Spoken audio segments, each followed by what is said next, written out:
Hari ini saya akan berbagi tentang pelayanan anak di era pandemi. Apa yang saya sharingkan hari ini itu bisa menjadi motivasi buat om tante kakak-kakak semuanya untuk terus bergiat di dalam pelayanan anak.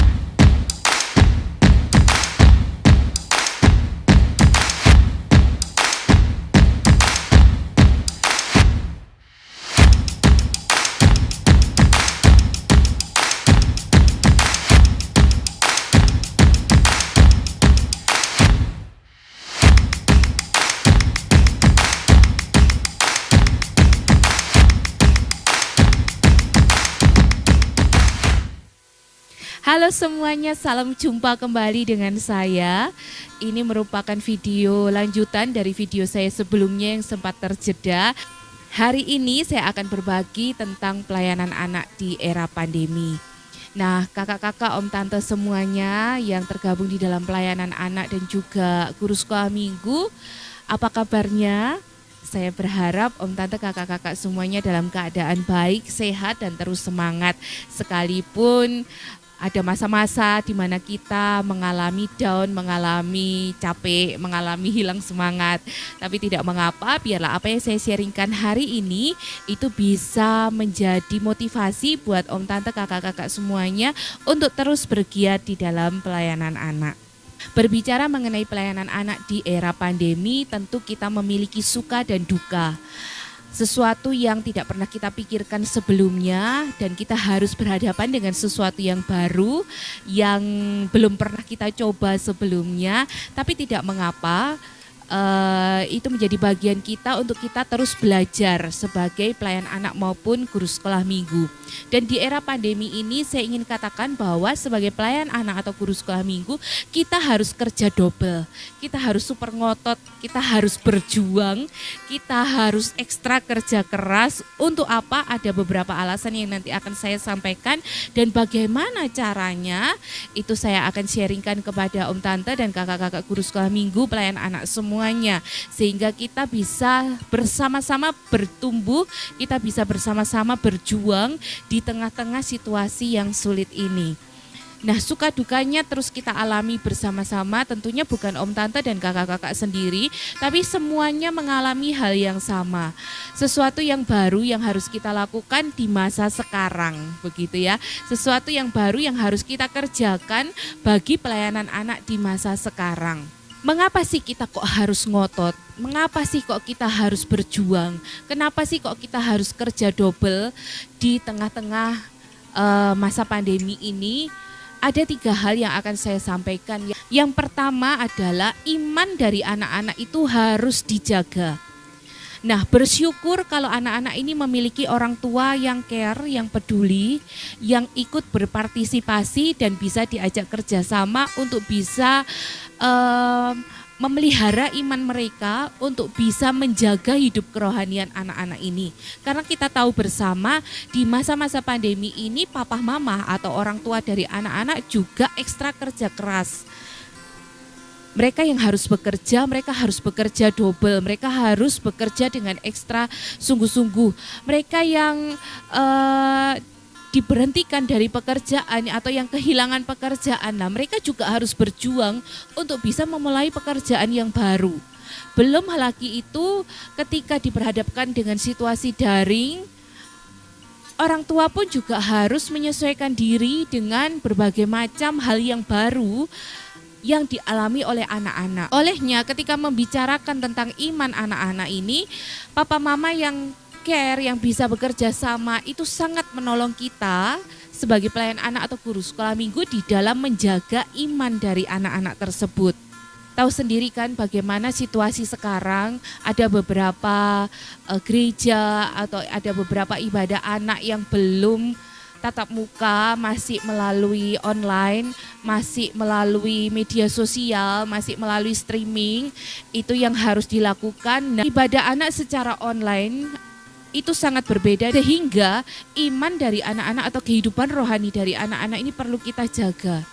Nah, disinilah peran dari pelayan anak atau guru sekolah minggu supaya kita bisa terus memantau mereka, baik melalui orang tua maupun secara pribadi kepada anak-anak. sehingga anak-anak ini terus memiliki kehidupan rohani yang kuat di dalam Tuhan. Nah, iman dari anak-anak ini harus diletakkan di atas dasar yang kokoh, di atas dasar yang kuat, yaitu di atas dasar firman Tuhan. Olehnya, saat kita menyampaikan firman atau kita mengadakan aktivitas yang berkaitan dengan firman Tuhan, itu harus kuat. Kita harus bisa menghidupi firman itu terlebih dahulu, baru terus kita bisa menyampaikannya kepada anak-anak. Karena berbeda sekali teman-teman guru sekolah minggu dan juga pelayan anak, saat kita hanya sekedar menyampaikan firman tanpa menghidupinya, itu sangat berbeda dampaknya ketika firman itu benar-benar hidup di dalam kehidupan kita dan kita bisa menyampaikannya kepada anak-anak.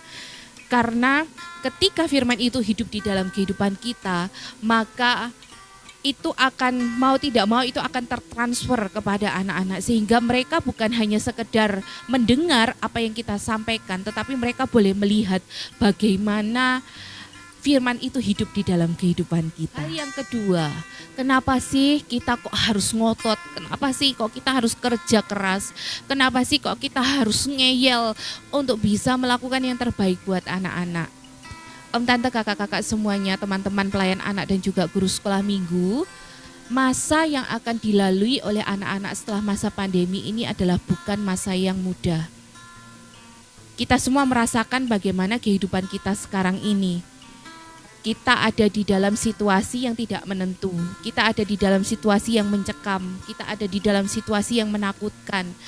Betapa virus ini bisa memakan korban jiwa, mungkin saudara kita, mungkin keluarga kita, mungkin teman kita. Banyak sekali yang sudah Tuhan panggil, yang meninggal akibat terinfeksi oleh virus ini. Ini sesuatu yang sangat menakutkan. Bagaimana banyak orang mengalami kehilangan pekerjaan, bagaimana banyak orang mengalami kesusahan dalam ekonomi, bagaimana banyak orang harus beradaptasi dengan situasi yang baru. Ini merupakan masa-masa yang tidak menentu bagi kehidupan seluruh umat manusia, tidak terkecuali anak Tuhan. Nah, setelah masa pandemi ini jangan dikira kita akan mengalami masa yang lebih mudah. Tidak. Bahkan masa depan anak-anak kita tidak akan semudah apa yang kita alami sebelumnya.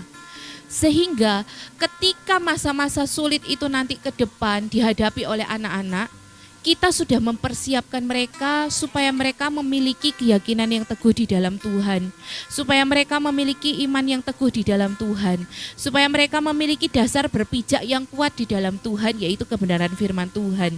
Sehingga kenapa kita harus ekstra kerja keras?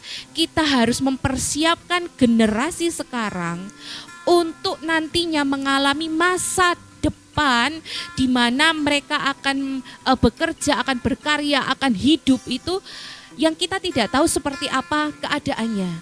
Jadi yang perlu kita persiapkan adalah mempersiapkan kehidupan mereka.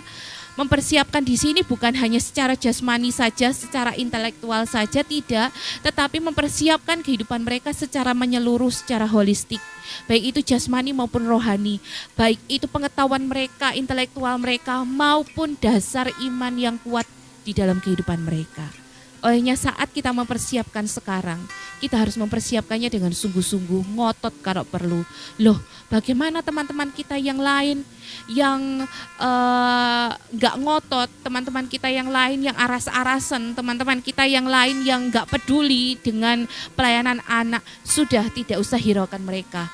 Kalau Tuhan mau memakai om dan tante semuanya, kalau Tuhan mau memakai kakak-kakak teman-teman yang saat ini bergabung dengan apa yang saya bagikan, ayo mulai dari sekarang persiapkanlah generasi yang sekarang ini untuk bisa fight, untuk bisa terus kuat di dalam Tuhan untuk kehidupan di masa depannya.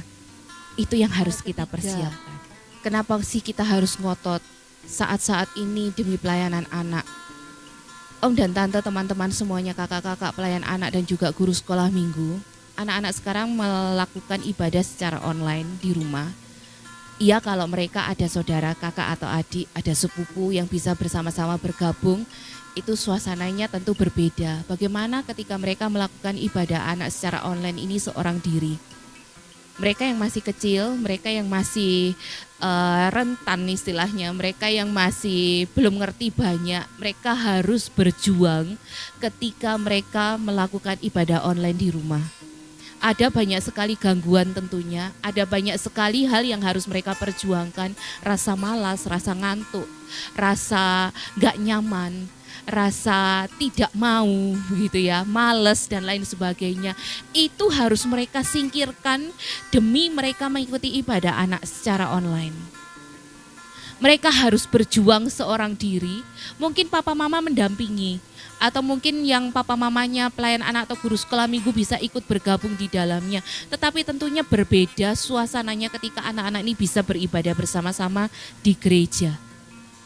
Nah, mereka ini butuh berjuang. Kita tidak tahu bagaimana mereka berjuang, kadang signalnya hilang, kadang tidak ada paket data, kadang lampu mati gitu ya, handphone belum di-charge, atau mereka tidak punya fasilitas yang lain, mereka tidak punya handphone, mereka tidak punya TV, mereka tidak punya sosial media, mereka harus menumpang ke orang lain atau harus mengikuti ibadah melalui lembaran yang kita buat secara tertulis. Nah, ini ada banyak sekali hal yang menghambat mereka, yang menjadi tantangan mereka, yang menjadi penghalang mereka. Sehingga di masa kanak-kanak mereka yang seharusnya mereka bisa happy, mereka bisa bersyukur, mereka bisa bersuka cita ketika memuji Tuhan atau beribadah. Namun di lain sisi mereka harus berjuang untuk itu semua. Olehnya para pelayan anak guru sekolah minggu tidak boleh lengah. Kita harus ekstra kerja keras, apapun yang terjadi, kita harus terus maju. Mungkin tidak ada media, tidak ada handphone. Bagaimana caranya kita bisa membuat lembaran? Gak ada laptop, gak bisa ngeprint, ditulis tangan, difotokopi, bisa menjadi panduan ibadah bagi anak-anak. Atau kita bisa melalui telepon, melalui panggilan video call, dan lain sebagainya. Tentu banyak fasilitas yang bisa om dan tante, kakak-kakak semuanya gunakan.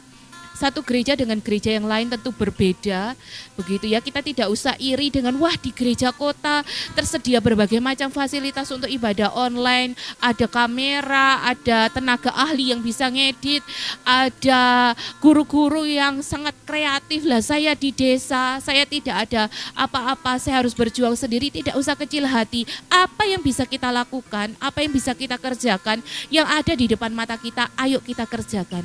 Ayo kita perjuangkan, demi apa? Demi mereka, demi apa? Demi anak-anak semua ini. Kalau saya lengah, kalau saya lemah, kalau saya hopeless, saya sudah mundur tidak mengadakan ibadah anak online. Kenapa? Karena capek. 8 bulan pertama ketika masa pandemi ini ada, saya melayani seorang diri ya, nyanyi sendiri, cerita sendiri, harus memikirkan apa yang harus saya sampaikan kepada anak-anak supaya anak-anak ini memiliki gairah, supaya anak-anak ini bisa terus bertumbuh di dalam Tuhan.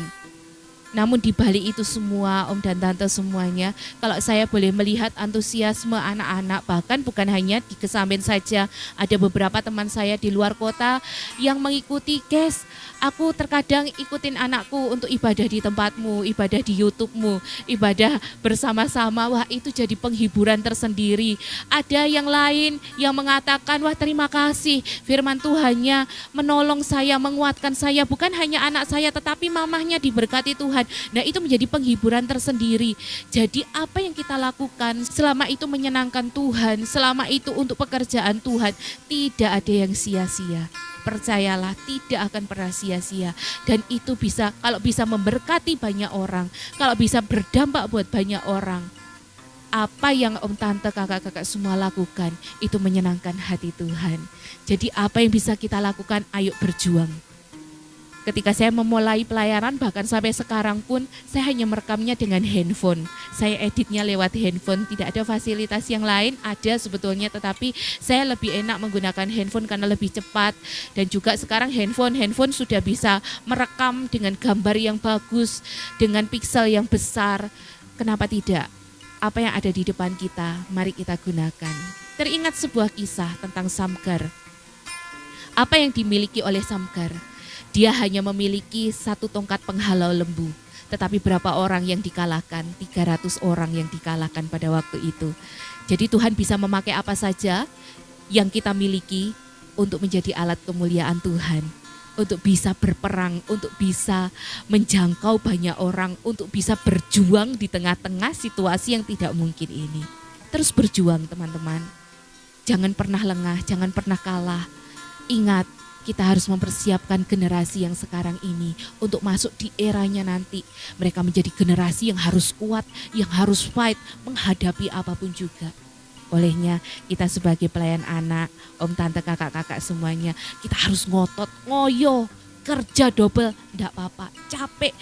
Kita keluar uang, keluar tenaga, kita keluar pikiran kita terkuras, enggak apa-apa. Asalkan jiwa anak-anak ini tetap kita jaga, mereka terus ada di dalam Tuhan, mereka terus berpijak di atas kebenaran firman Tuhan.